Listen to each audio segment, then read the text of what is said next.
Omicron variant के नए सब वेरिएंट XBB और BF7 वेरिएंट से दुनिया भर में कोविड की नई लहर का खतरा मंडरा रहा है। इस विश्व स्वास्थ्य संगठन ने कोरोना के नए वेरिएंट को लेकर कहा है कि ये वेरिएंट संक्रामक जरूर है, लेकिन इनमें वायरस की गंभीरता में कोई बदलाव होने की आशंका नहीं है। WHO की संक्रामक रोग महामारी विज्ञानी मारिया वैन कारखोव ने हाल ही में दुनिया भर में चिंता के ओमिक्रॉन वेरिएंट को लेकर सतर्क रहने को कहा है। मारिया वैन ने कहा है कि दुनिया भर में ओमिक्रॉन के 300 से अधिक वेरिएंट मौजूद हैं। WHO इन पर निगरानी कर रहा है। फिलहाल 80% संक्रमितों में BA5 वेरिएंट मिल रहा है और XBB के केस भी बढ़ रहे हैं।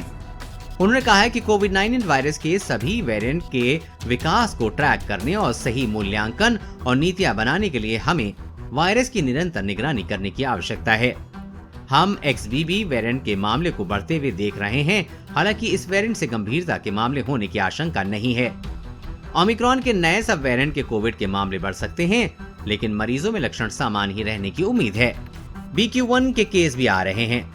BQ1 के बारे में विस्तार से बताते हुए कारखोव ने कहा है कि BA5 का सब वेरिएंट है। उन्होंने कहा कि इस वेरिएंट के संक्रमण से ही वृद्धि देखी गई है। उन्होंने कहा कि दुनिया भर में अस्पताल में भर्ती डेटा से भी ऐसी कोई जानकारी नहीं है कि भर्ती मरीजों की संख्या बढ़ रही है। फिलहाल संक्रमण का प्रसार बढ़ सकता है, लेकिन हम गंभीरता में बदलाव नहीं देखते हैं। फिलहाल उम्मीद है कि नए सब वेरिएंट से लोगों को किसी गंभीर स्थिति का सामना नहीं करना पड़ेगा।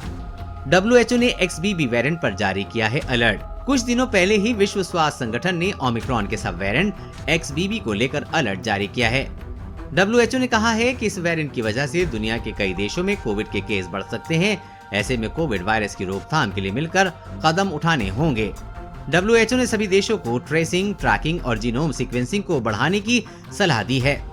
संगठन ने कहा है कि इन 3 तरीकों को अपनाने से वायरस में बढ़ते खतरे को काबू में किया जा सकता है। WHO ने कहा है कि XBB वेरिएंट से सिंगापुर समेत कई देशों में कोविड के मामलों में उछाल देखा गया है। ऐसे में इस वेरिएंट को लेकर सतर्क रहना होगा। कोरोना वायरस और कोरोना वैक्सीन से जुड़ी हर अपडेट पाने के लिए चैनल को सब्सक्राइब करें।